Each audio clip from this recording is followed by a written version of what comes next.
Welcome back to the Ed Morrissey Show. Joining me as always on Thursdays, Duane, Generalissimo Patterson, master of the universe, HUGHNIVERSE.com, troll-free web surfing experience for Hugh Hewitt fans and listeners. Just coming off of doing his show last night. First thing in the morning on Thursdays, of course, we do my show. And Duane, first off, thanks as always for having me on your show on Wednesday nights, and thanks for coming on here this morning. Always a pleasure. Good to be back. So the big story this morning, Donald Trump gave an exclusive interview to Josh Dawsey over at the Washington Post. And the first question that came to my mind was, Why? Exactly. Go ahead. Why? What do you gain out of that? Washington Post is fake news. I don't know. I guess there is some kind of calculated cost-benefit analysis that goes on in his head why he does interviews like this. It does him no good. It honestly doesn't. I know he thinks he's going to keep his base, his red hats all spun up about the election. But again, what does that really gain him at this point? Well, I mean, I think there's a couple things. First off, although I'm with you, I'm thinking, really, I mean, what's the point here? One is that I think he's bored, and I think it comes out towards the end of the interview. He's talking about that he thinks that I think he's trying to say that the political climate is boring. Not enough people are talking to him. Basically, I think that's what it is. I think he's feeling bored and he's feeling isolated.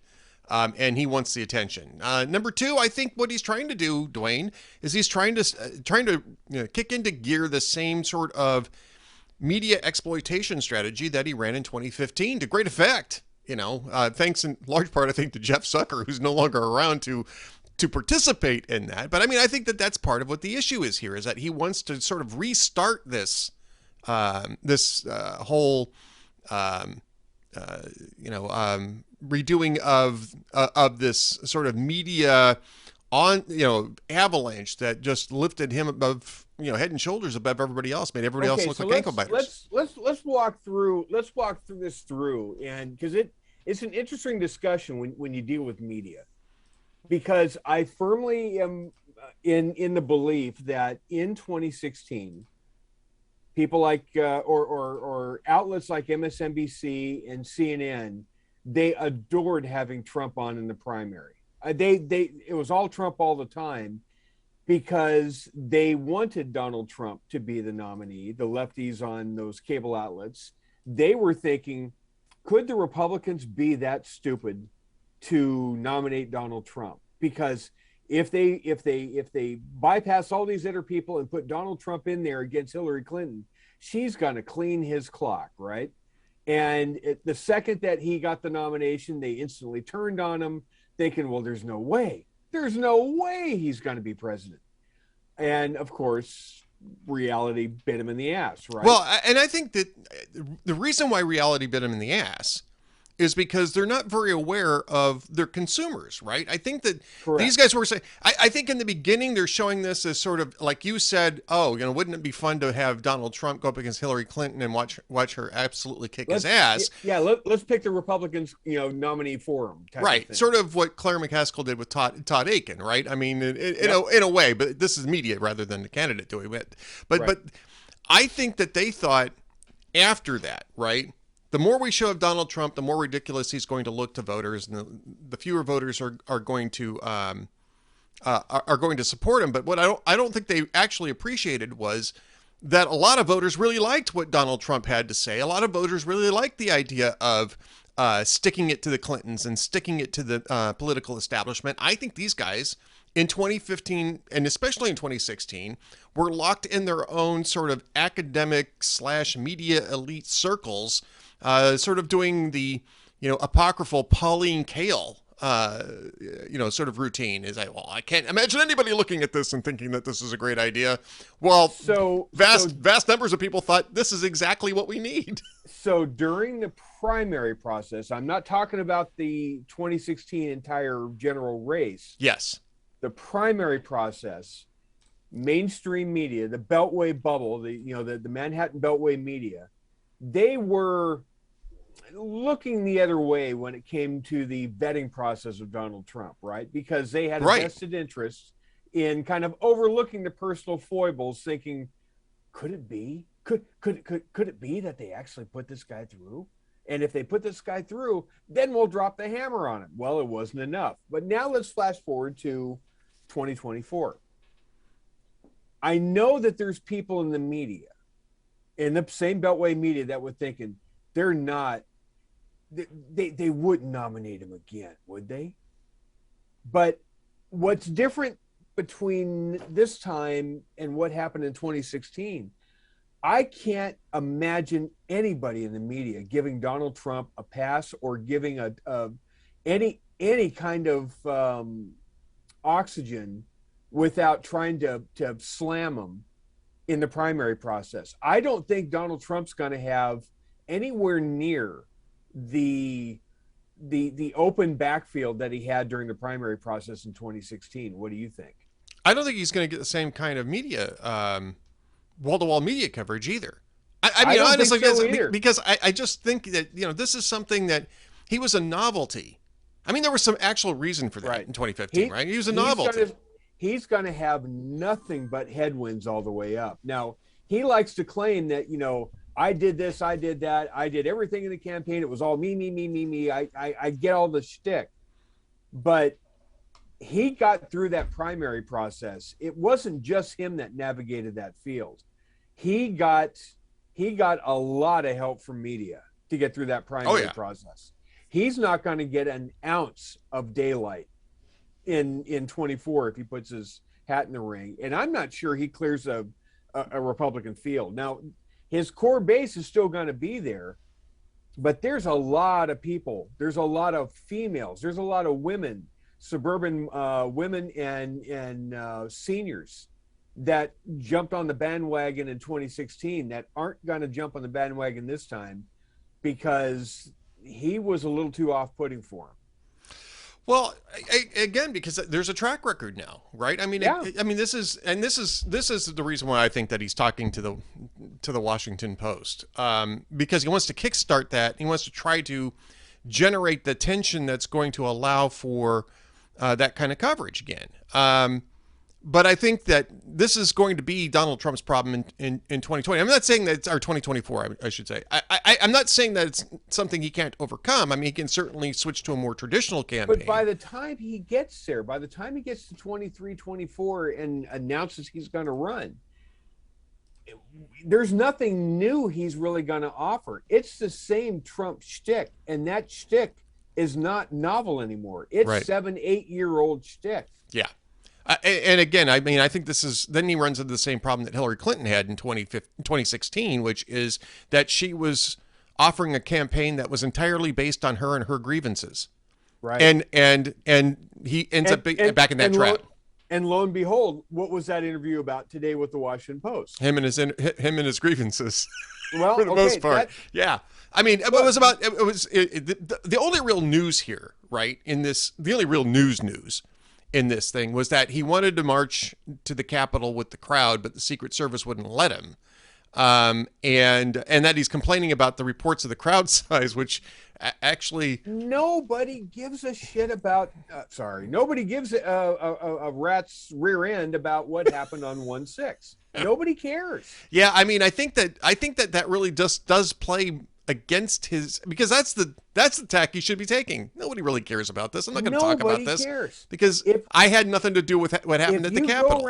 If you go around the country and you start to poll average people, even in blue states, all over the country, you and I can probably come up with the top 5 issues that people care about the most, that they're going to be voting based off of. Inflation.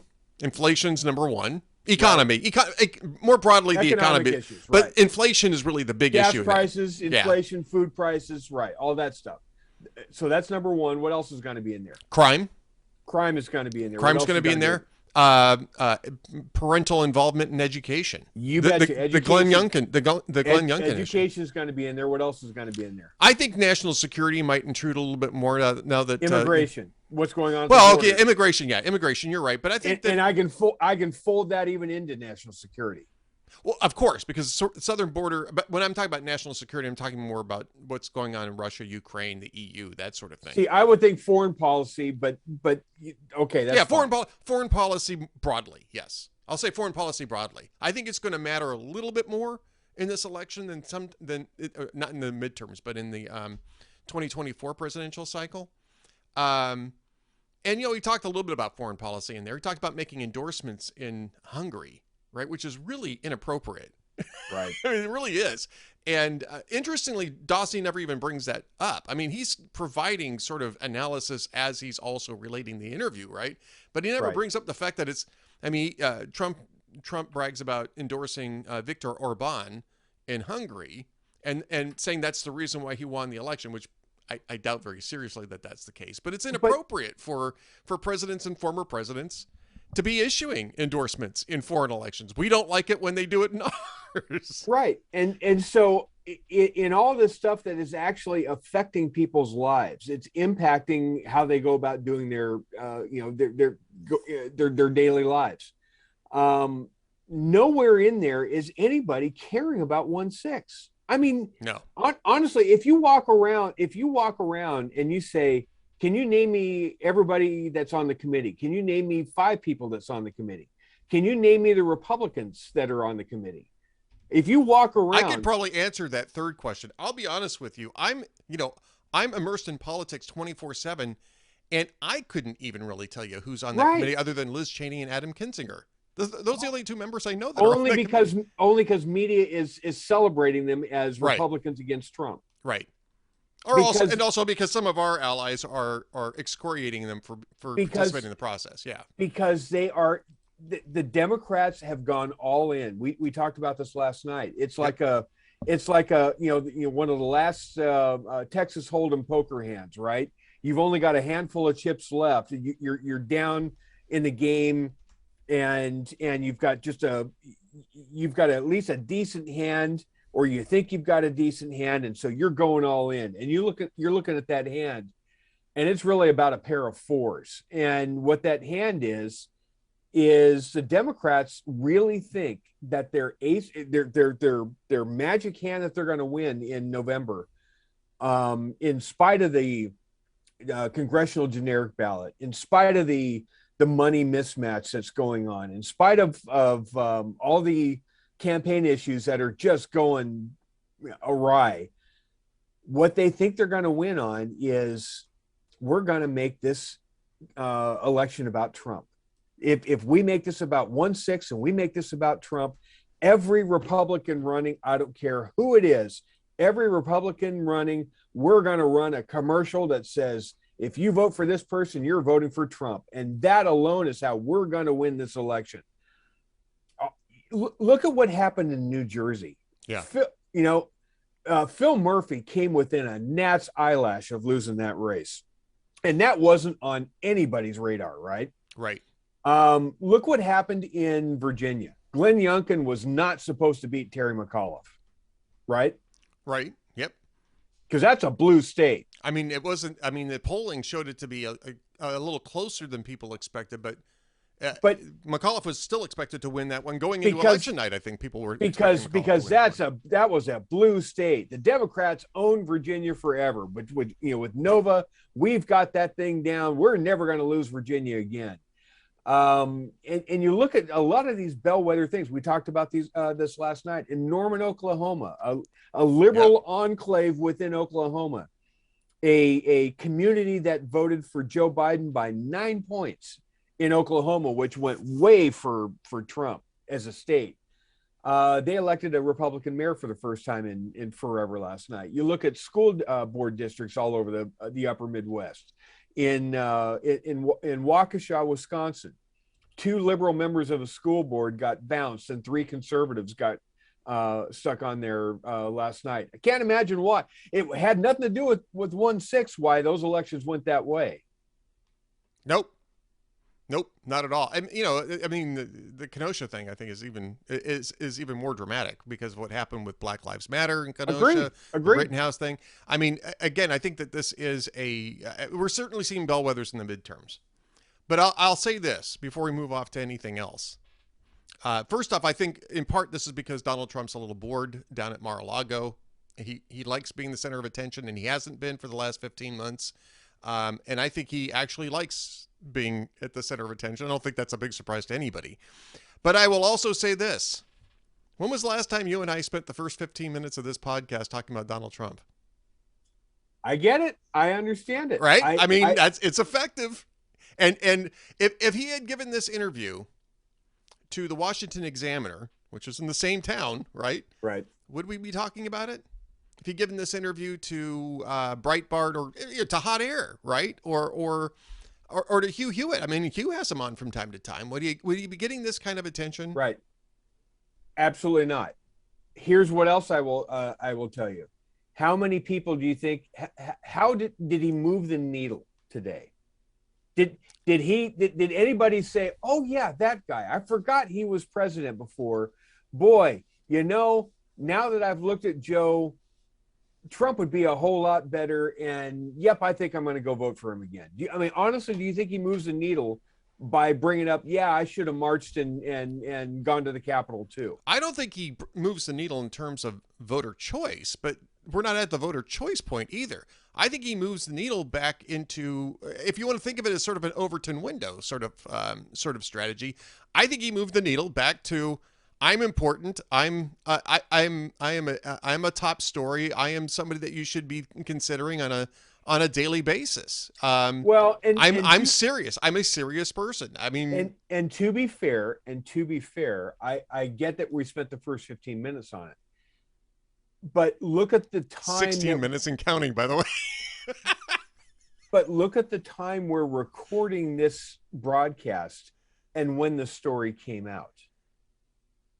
If the story came out 2 days ago, would we be spending that much time? No, probably not this much time. But I mean, that's a news cycle critique. It's not a strategy critique. Part of the reason we're spending 16 minutes on it is because the story just came out. Right. Yes. No. But again, news cycle critique, not really a critique of his strategy. Fair.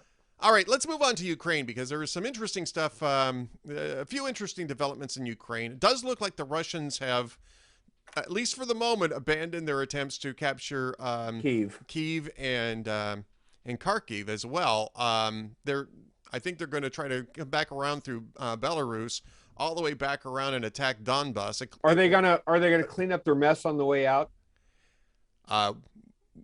Which you mean? Like pick up all their trash and are they going to clean up? Are they going to clean up all the debris on their way out? No, but I'm wondering if they might not be a little bit more circumspect about leaving bodies in the. Well, I was going to say road. That's pretty rude, isn't it? To go in and mess up somebody else's house and not clean it up on your way out. You mean liberate? They were liberating those areas. It was a glorious liberation. I see that. Yeah. Didn't. I mean, first off, I'm skeptical that they're going to pull this off. But I mean, Zelensky went back to the EU and demanded some stronger action. The EU has responded, Duane, by saying that they're going to cut off Russian coal in August. Maybe they're going to, yes, and they're going to lock out Sberbank, which is one of the major Russian financial institutions, by the end of the year. Right.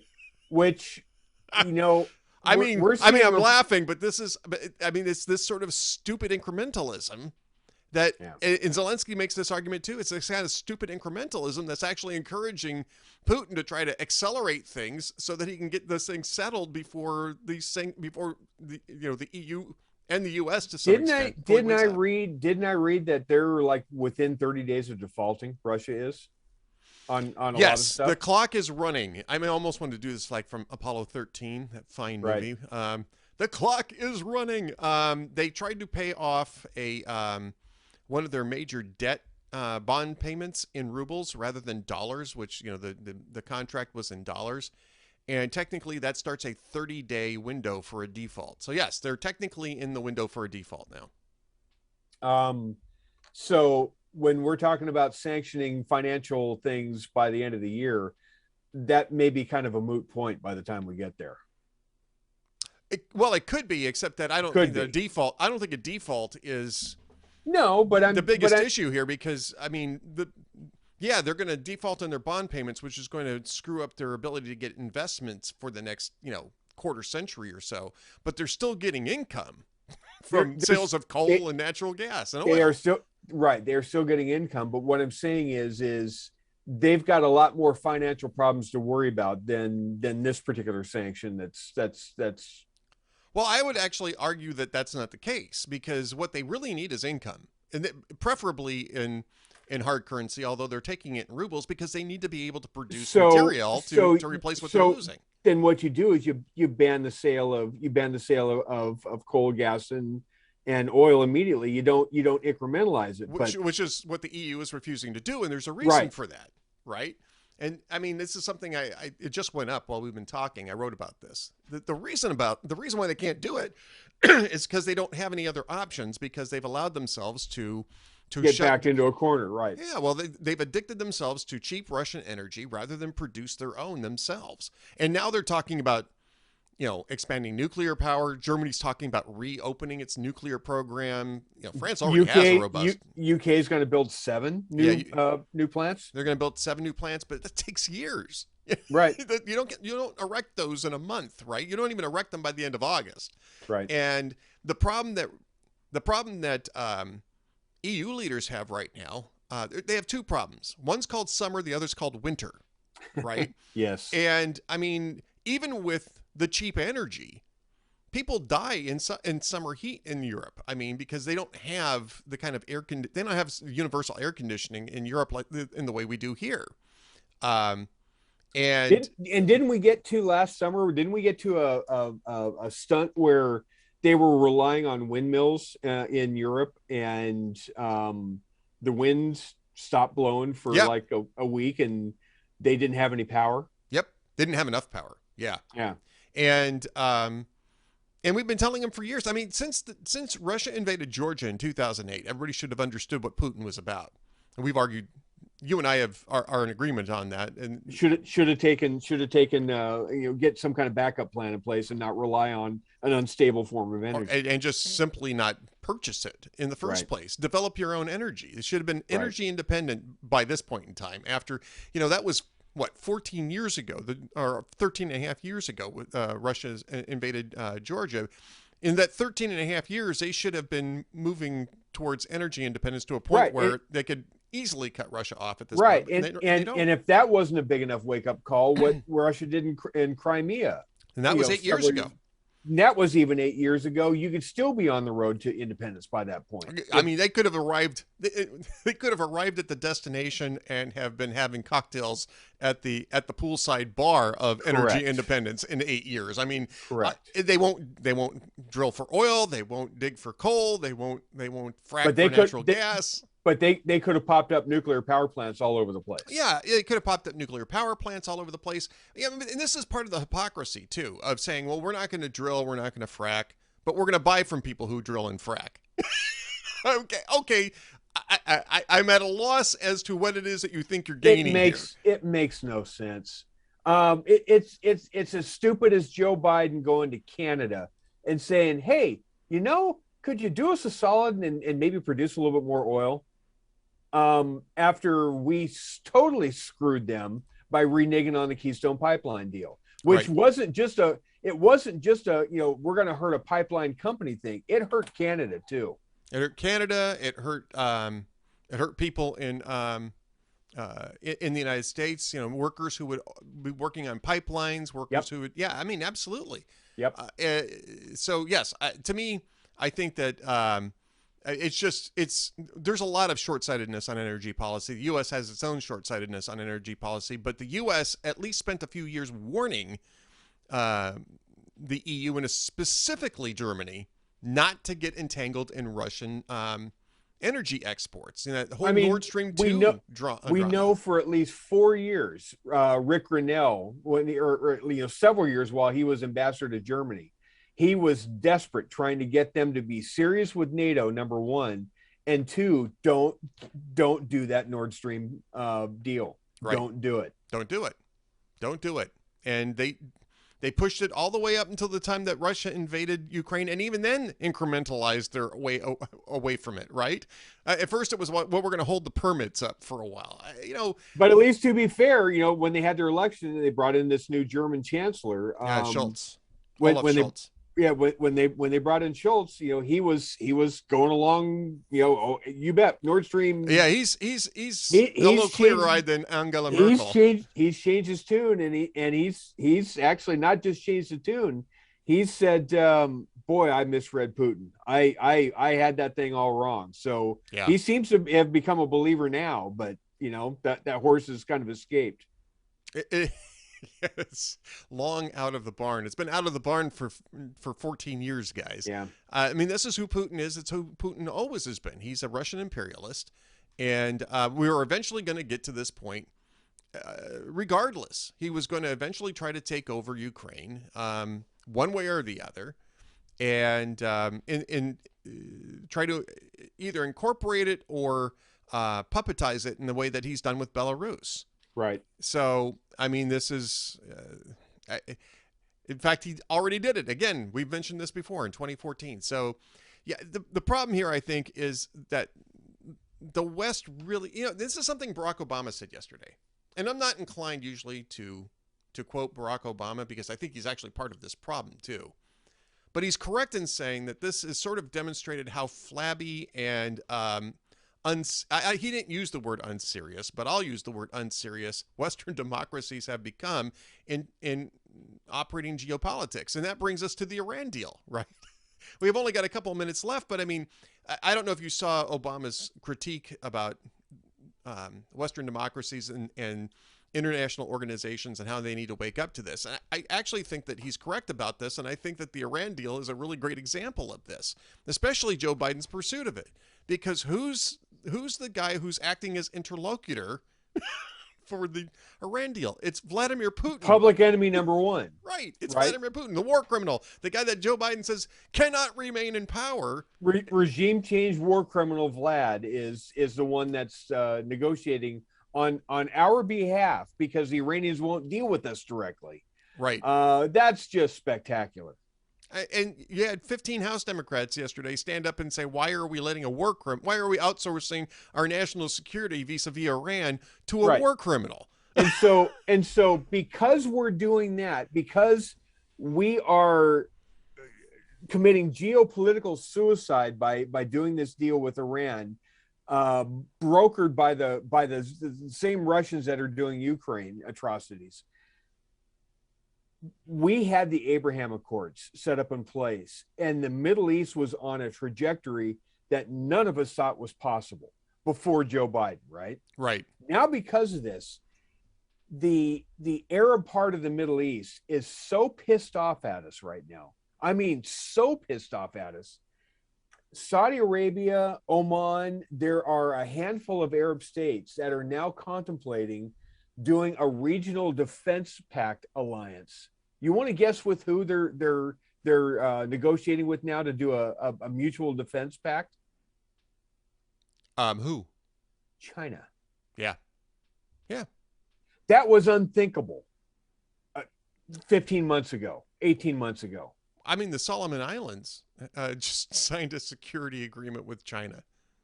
Right. The Solomon Islands, right off of Australia, New Zealand. I mean that's right. It's I mean, it's not as though the U.S. spent a whole lot of its blood and treasure trying to liberate the Solomon Islands from another East Pacific prosperity sphere, right? Absolutely. And so what we have done is by the pursuit of this deal for an inexplicable reason. I mean, I don't know if it's short-sighted because we think we want to buy Iranian oil, or it's just pure ego that we are hell-bent to make sure that Barack Obama was right all the way along by trying to negotiate this to begin with. And they're just trying to, do this for ego purpose. Who knows why we're so hell-bent of trying to do this when everything is pointing against it. But by doing that, we have now alienated and driven allies that we have, even tactical allies that we have all over the world, that were on a good trajectory as far as relationships with the US, we are now driving them into partnership with China, which is our biggest geopolitical ally or adversary. Right. It's insane. It's It's just insane. it's insane. It's incoherent. And It's all the while offering a budget where we are actually cutting the military in real time. right.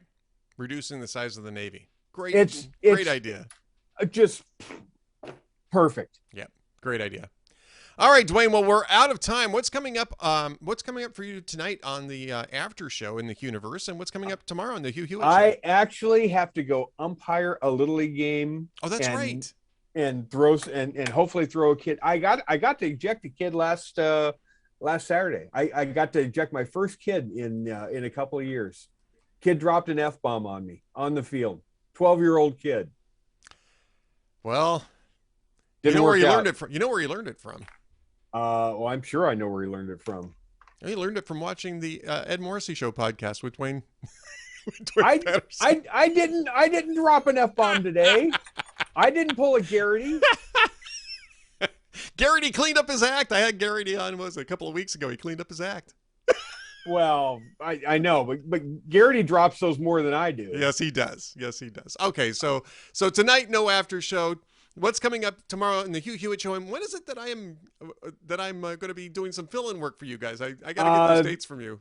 Well, I'll give you the dates again, but we are going to be afloat. We are going to Paris for a listener cruise from the 18th through the 30th. So we fly out on a Monday, and so there's 10 broadcast days we're not going to be on the air. This Right. is the day after Easter, and of those 10 days, it's about a 6-4 split, I think, of days that we're supposed to try to broadcast from on board this boat, in which those days, because I don't trust the tech, you are going to fill in and co-host with Hugh so that if we go the way of all things, you can step in and do the show.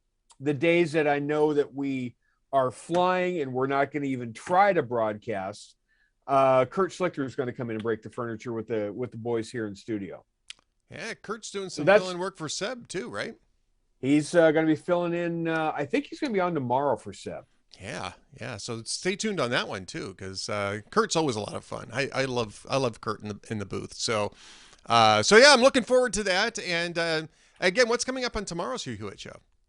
Tomorrow's Hugh Hewitt show, we are going to have, of course, a thing with Larry Arnn, and we are going to have a conversation with a David McCormick, who is, where is he running for? I think Pennsylvania State, U.S. Senate in Pennsylvania. I think he's the perceived front runner now for the Republicans in Pennsylvania for Senate. We're going to talk to David McCormick tomorrow. We got to hold that Pennsylvania seat. I mean, that's an absolute imperative. We have to hold that seat if we're going to have a good night in the Senate in November.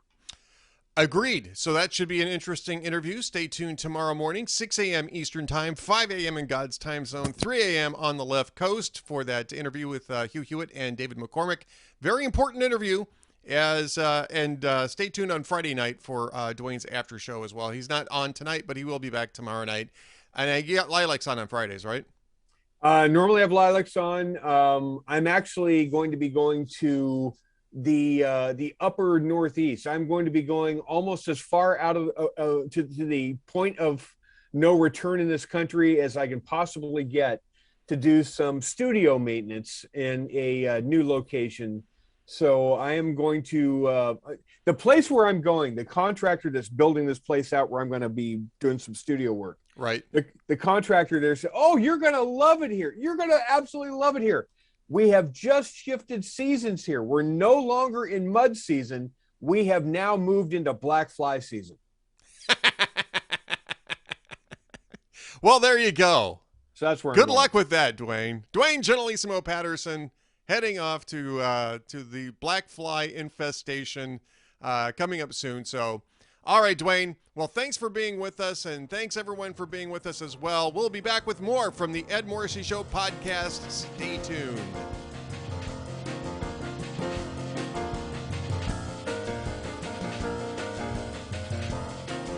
Welcome back to the Ed Morrissey Show podcast edition. And joining me now is my good friend AJ Kaufman.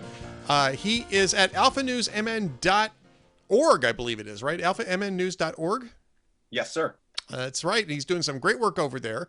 And he's too smart to be on Twitter. So I don't have to hand out a Twitter. I don't have to hand out a Twitter handle. But AJ, great to be talking with you again. As always, we do this on a fairly regular basis. You got some great commentaries going at alphanewsmn.org. Let's start off. Let's start off with Ukraine. And I want to start off with a column that you wrote about Biden's Warsaw gaffe, right? And this is something that you just put up, I think, this one came out today, I think, as we're recording this. Is that correct?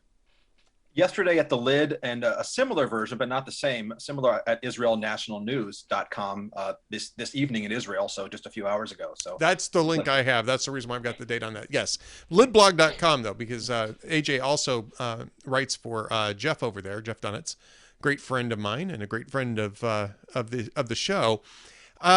First off, explain what the gaffe was in Warsaw and why you might think that it's not maybe as bad as some are making it out to be. Well, it's been called a gaffe. People can debate whether it's actually a gaffe. Some may call it an ad lib statement, but the president gave a speech a week ago Saturday, so 11 days ago in Poland, and it was an evening speech there in Europe and midday here. I don't know what kind of viewership it got. But I thought it was a pretty good speech. As someone who tends to be fairly hawkish and likes to be involved in international affairs, I thought it was a pretty good speech by Joe Biden levels. He slurred his words here and there, but he certainly, whoever wrote it did a good job. But of course, he ended with the infamous, whatever you want to call it, line, for God's sake, this man cannot remain in power. That man being the tyrant Vladimir Putin. Right. When I heard it, I didn't think much of it, but immediately his staffers, most of whom I have to admit are probably under 35, under 40, and I think sometimes amateurs, rushed to walk the words back. They're used to walking Biden's words back, I realize, but the question is, did they need to walk these words back? I mean, they were very clear in saying that those 9 words did not mean we were going to pursue regime change, which is a famous term that people get scared of when they hear, and somewhat understandably. But Biden's speech really analogize the current war in Russia to Cold War. I think that's reasonable. And Putin is a war criminal. We don't need to talk about what's happened all across Ukraine, especially recently with the mass graves and the hospitals being bombed. No one wants him to remain in power, I don't think. But there was controversy that Biden said that, because words do matter. I get that. And these were unscripted, and people thought they would lead us down a dangerous path. I don't think we can be down a much more dangerous path than what we see that's going on. I don't think it's going to affect Putin's horrible efforts in Ukraine, and they'll justify whatever they do anyway. I don't think Putin was really affected by it. So that's my general take, that I don't think the gaffe, if you will, was that terrible. Well, I think what it did, though, and I tend to agree with you in the broad strokes, right? I didn't even really see it as much as a gaffe as I saw it as sort of an undisciplined moment, because I don't think it's a gaffe. A gaffe is, calling yourself vice president when you're president, that's a gaffe, referring to Michelle Obama as vice president. That's a gaffe. Those are things that, kind of came up this week with Joe Biden. This week in Joe Biden. This isn't a gaffe. This is, I think, though, an undisciplined moment. And the reason why I think the White House was so anxious to claw this back, just as they were initially with the war criminal thing, is because those words have consequences that the White House wasn't prepared to deal with, right? When you call Vladimir Putin a war criminal as president, right? And the same thing would be true with Antony Blinken had he done it. That sets in motion some legal requirements. There are legal consequences inside the United States for making those declarations. If you have a finding that somebody's a war criminal, then all of a sudden there's a number of diplomatic and economic things that you have to do that they may not have been prepared to follow up on. It's not quite the same thing as Redline, because Redline's really public, but I mean, it's in a similar sort of cast. And the same thing is true of saying that this man cannot remain in power. And I think that issue had more to do with our Western allies, and especially with playing into the hands of Vladimir Putin by saying that regime change and the decapitation of the Russian government was the Western aim all along. And I think when you have the president of the United States making the point that, Putin's got to go, it makes it a little easier for Putin to tell his own people in their own propaganda, oh, hey, look, this is really what the end game has been all about all along. And that's something that the White House also wasn't prepared to deal with. I think you're right. It's certainly not a gaffe. You're right. That's a good point. It's not a gaffe. And it wasn't also a planned statement like Reagan's evil empire, George W. Bush's axis of evil, right? And some things that Donald Trump and Barack Obama probably have said. And certainly Biden is not going to be on good terms ever with Putin, like Bush tried to be with, or Reagan tried to be with Gorbachev, or even Trump with Putin or Chairman Xi in China.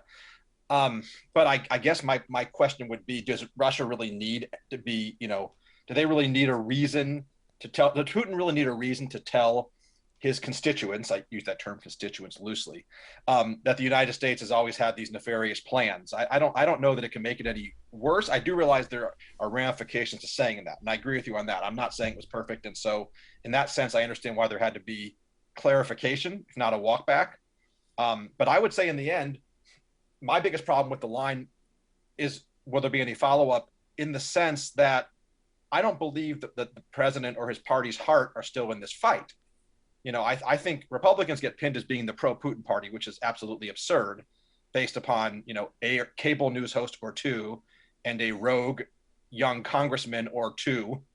And yet every Republican that I respect or listen to in the House and Senate is as adamant about stopping Putin and siding with Ukraine as possible. Whereas on the left, on the far left, you have people who, they don't get the coverage, but the squad crowd are not interested at all in stopping Putin. They don't want to fund anything involving NATO. And the regular Democrats, I'm sure there are a few who are hawks, but most of them are just going along with Biden for political reasons. And I would assume that if Trump were president, or Bush, they wouldn't be as likely to go along with this. And I also think that part of it is that Donald Trump was, again, I'd say wrongly, considered a friend or ally of Putin. And if you're with Ukraine, you put your little silly flag up on Twitter, then you're basically standing against Donald Trump somehow. I think there's part of that. So I just wish that there was some actual strategy and heart and interest behind it, other than sanctions and weapons and such. And I think the American people would trust Biden a lot more, those who want to be involved in Ukraine, had there been some substance behind it. We saw in the State of the Union that after his 8 minutes on Ukraine, which was great in some ways, he spent the next hour talking about progressive policy, which is that no one wants. Right. So in that same line, because I think we're more in agreement than we're in disagreement, but along those same lines, I mentioned that this is sort of like a red line moment, although not as nearly as stark as it was with Barack Obama and his failure to follow up on his publicly declared red line. But it is a similar situation, right? If you call somebody a war criminal and then don't do anything about prosecuting the war crimes, or if you demand that somebody be removed from power but don't do anything about doing that, you run the risk of looking and sounding impotent. Correct. And I think that, again, not a gaffe, but a mistake. Yeah, I think it's a mistake, and I think it's an undisciplined mistake. And I think the fact that in both of these instances, the rapidity in which the White House started to try to backpedal from both of these shows that Joe Biden's not a very disciplined person, which I don't think anybody's really. No, he's not. He's 35, 40 years he's not disciplined. No, we know that. He's a loose cannon. And right. And this is, and then in some ways people like that about Trump, that he was a loose cannon. I think that I've seen some people mention, if you like this, there are some people on the left who like Biden's loose cannonism, if you will. And if they like that, that's fine. But then they should have liked it with Donald Trump too. I think you got to be consistent. If you don't like loose cannonism, then dislike it no matter who does it. And when it comes to this, you're right. It's a mistake. And if you're not going to follow up, because you're right again, Ed, war crimes, whether it's systematic murder of civilians, people getting shot in the head at close range while their hands are tied behind their backs, that if you're going to accuse Russia of that, you're right. It should oblige you, the West, NATO, to escalate the war, whatever that means, because there are barbarities out there. And if this man shouldn't be in power, then really we shouldn't have a fear of intensifying, what we're doing there. And I don't think there's any heart in that on the Democrat side or part of the Republican side. But it can't continue like this. You can't just say continue to do this and that. I'd like to hear what I've heard from some people on TV, a way that we can help Ukraine win. Right. The dickering and doodling around for months, if we get into summer when there's wheat to be processed and stuff, why not supply Ukraine with weapons that can help it win, not just continue the fight? Because neither side's capable of winning it right now. They seem to be locked into an escalating political, military, economic conflict that's going to go on indefinitely. And then you have an issue like, Afghanistan or Vietnam, I suppose, in a right. most civilized part of the world. Right. And look, I mean, I think that that's another issue that we're going to be ending up crawling up to at some point, right? Is we don't want to get into shooting war with the Russians, because that becomes a huge risk for broad annihilation. And I think at that point nobody wins. Everybody's going to wind up losing, and that's not what we want. What we want is Russia to go back to its own borders, and to be impoverished enough to where they don't try anything like this again, at least for another generation. How best to accomplish that? That brings me to another point that you are going to bring. I'm going to get to Janet Yellen in a second, but I want to provide a segue, because this is, I think it bolsters your argument that Janet Yellen should step down, and we're going to get to that. We're going to get to your point in that, but one of the frustrating aspects of the way that Biden and some of the other EU countries are managing this conflict is this continuous sort of incremental approach to ratcheting up sanctions on Putin. And I think the most stunning part of this has been the fact that even though we froze Russia's dollar reserves in the United States, and they froze it in Europe as well, they didn't lock Russia out of the SWIFT system, which they should have done just right off the bat, because they didn't want to damage allies' economics by being able to not process payments properly with Russia. And then B, even though they froze the dollar reserves, they were still allowing Russia to access them until yesterday. Really, I mean, or until Monday. We're recording this on a Wednesday, but until the 4th. Russia was able to access its dollar reserves in the United States to make its debt payments. Now, they changed that yesterday, but I mean, we're talking 7 weeks into this conflict, and I think at least 6 weeks since supposedly they were locked out of this. This is something under Janet Yellen's. It's part of her portfolio. The decision not to. The decision to allow those exceptions to continue to be processed may have been made above Janet Yellen's head, probably likely was. But I mean, either case, when you're looking at that, either Yellen was going along with it, which she should resign over that, or she was being told to do it over her objections, which should have prompted a resignation. I mean, that's stupid. Why freeze the cash reserves only to allow Russia to continue to access them? That's an aspect that I didn't even get into in my article on Yellen. Yeah. You're correct.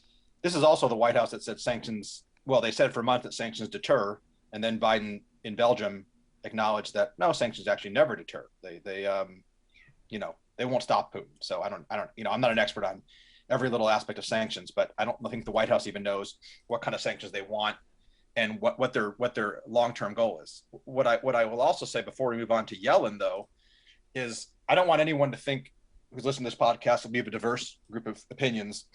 No one's talking boots on the ground. That's the scariest word apparently in the world now. Even though we have an all-volunteer army, so it's not Vietnam. I think it's important to note that we're not drafting kids out of law school and such. But the case for escalating any of our intervention against Putin is not, I've heard people like my old friend Greg Gutfeld, who attacked me on email, called me a whatever name they like to call people who, he said I was moral preening or trying to get an emotional response because I followed up on his comments a few weeks ago.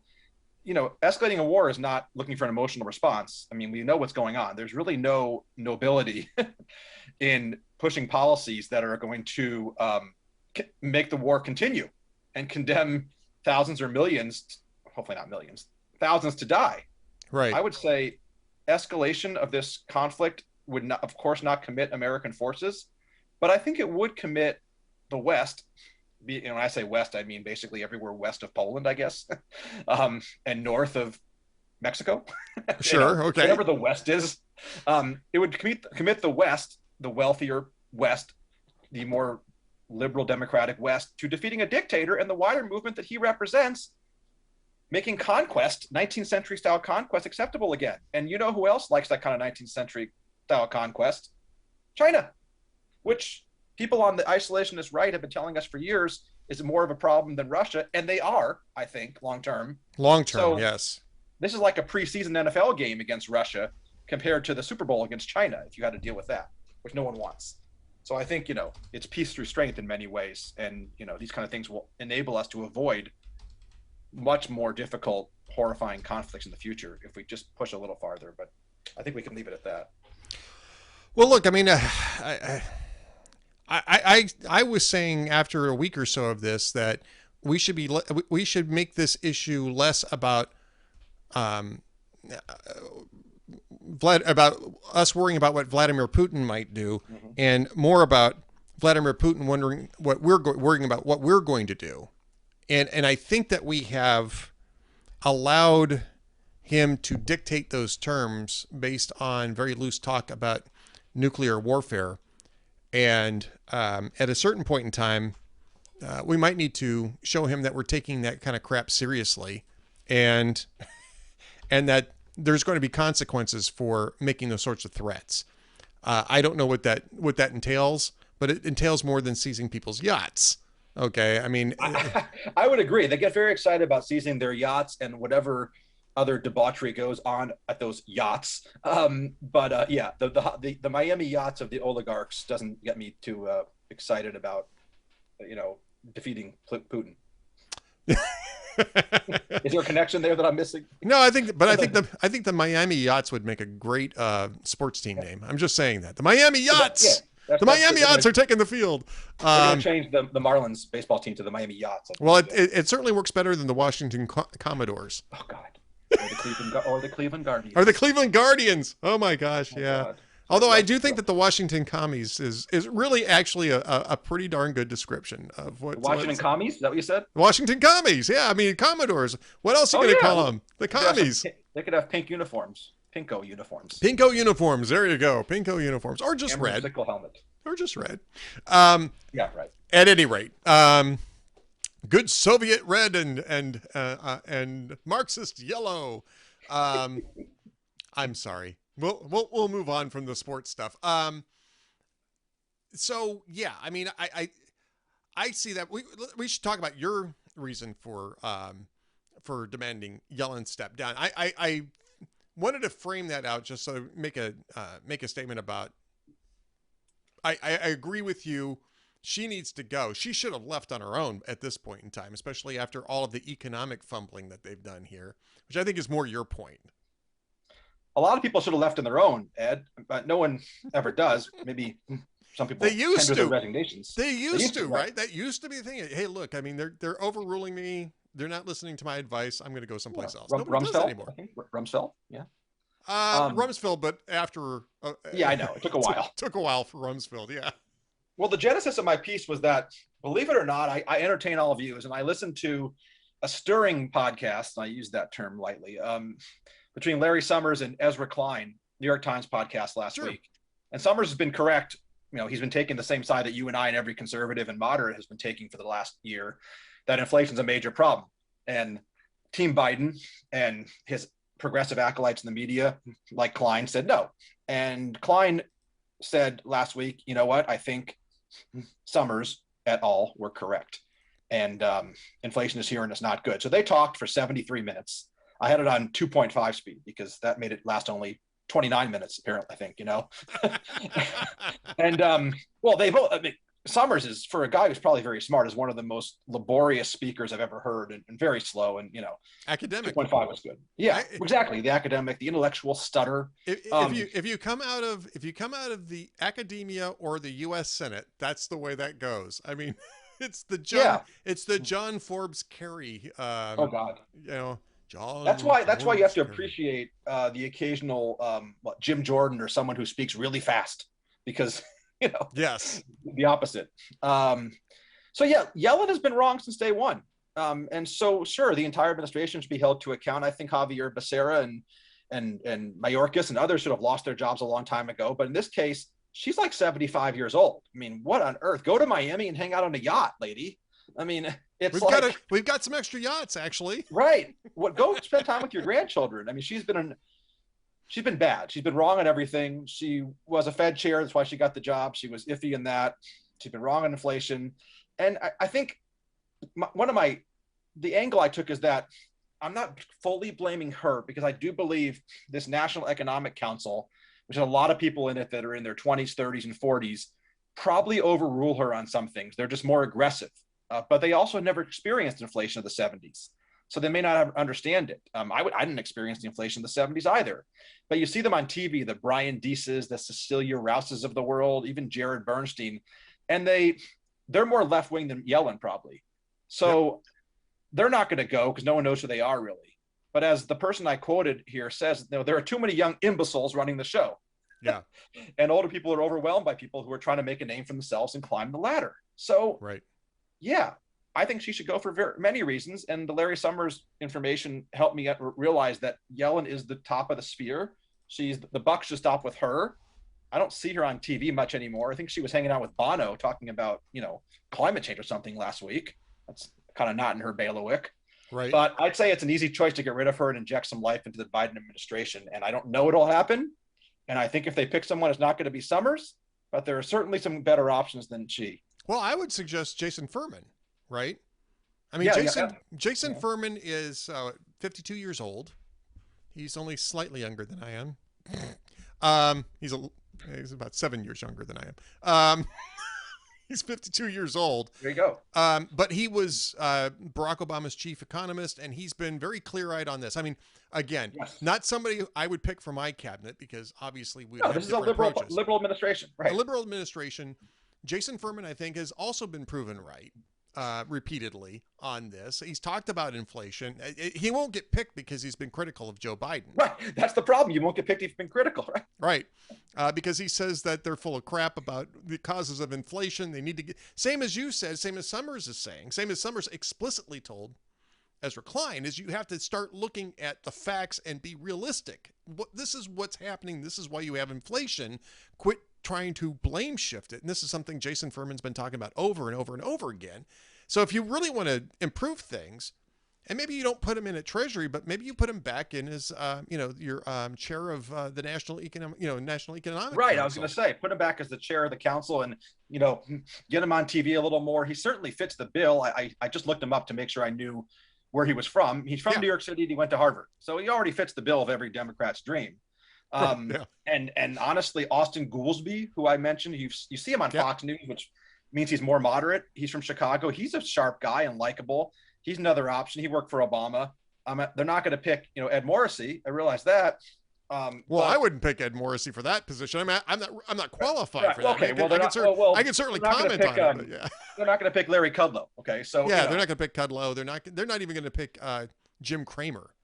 Right, who's very left wing. But when it comes to inflation, the economy, COVID, these are things that you think the Biden administration would like to remedy before the election. It would help them. Like, I feel like half the time I'm writing, I'm giving the Biden team advice that I shouldn't give them because I'm trying to help them. Now, obviously, I'm trying to help the country, which maybe that's the problem. The Biden administration doesn't want to help the country. I don't know.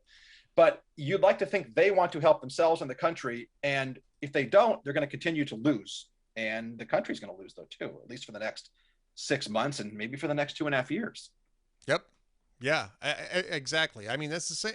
I always try to approach economics, at least, from a really fact-based.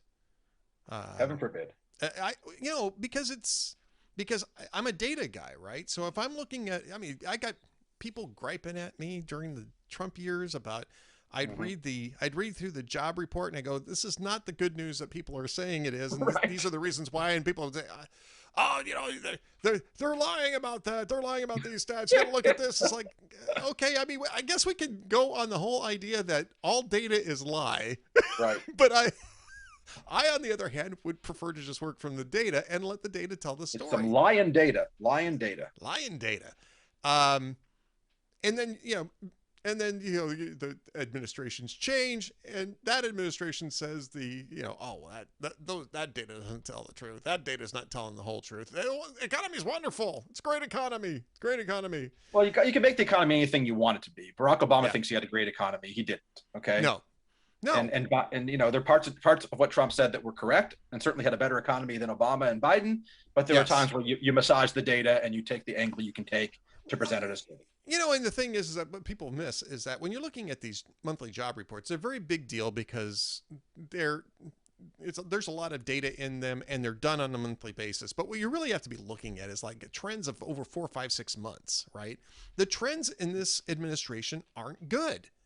And, they're talking about, well, it's 400,000 jobs added, which is in a normal economy, blockbuster. It is. It just is, right? But where are you coming from? Right.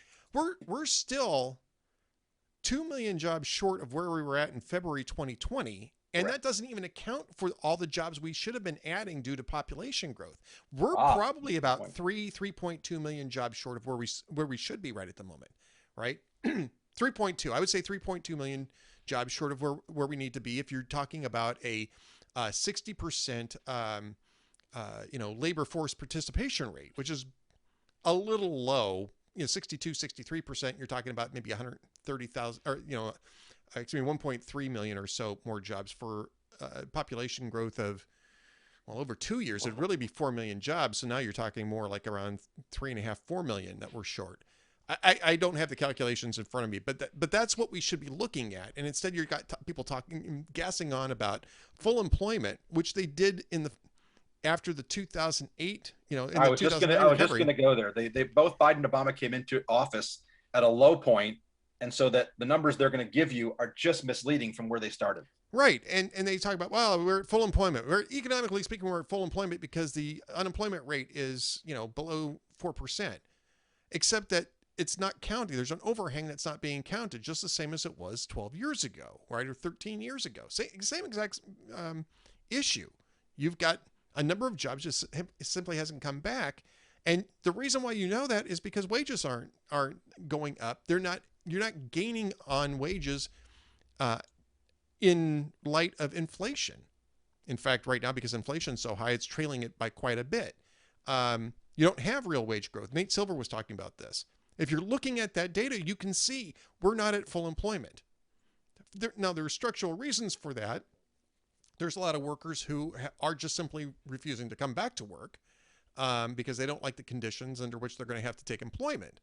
And they think that they can get by without it, at least for a short period of time. You need to change those conditions so you incentivize people to work. You need to change the conditions so you incentivize businesses to invest in things like distribution and supply chains, right? You need to, and to return certain supply chains back to the United States so you're not relying on foreign sources of supplies and that sort of thing.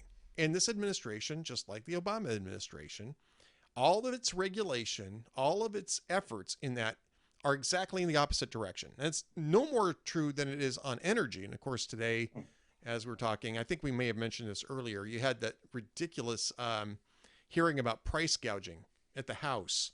House Democrats held this price gouging, I think it was House Oversight, did the price gouging thing because oil companies aren't producing enough oil when the first act that Joe Biden did when he came into office was to make it incredibly more difficult to produce. And a year ago, several months ago, just less than a year ago, you had Democrats haranguing oil executives about why they weren't cutting back production like their counterparts in Europe were doing.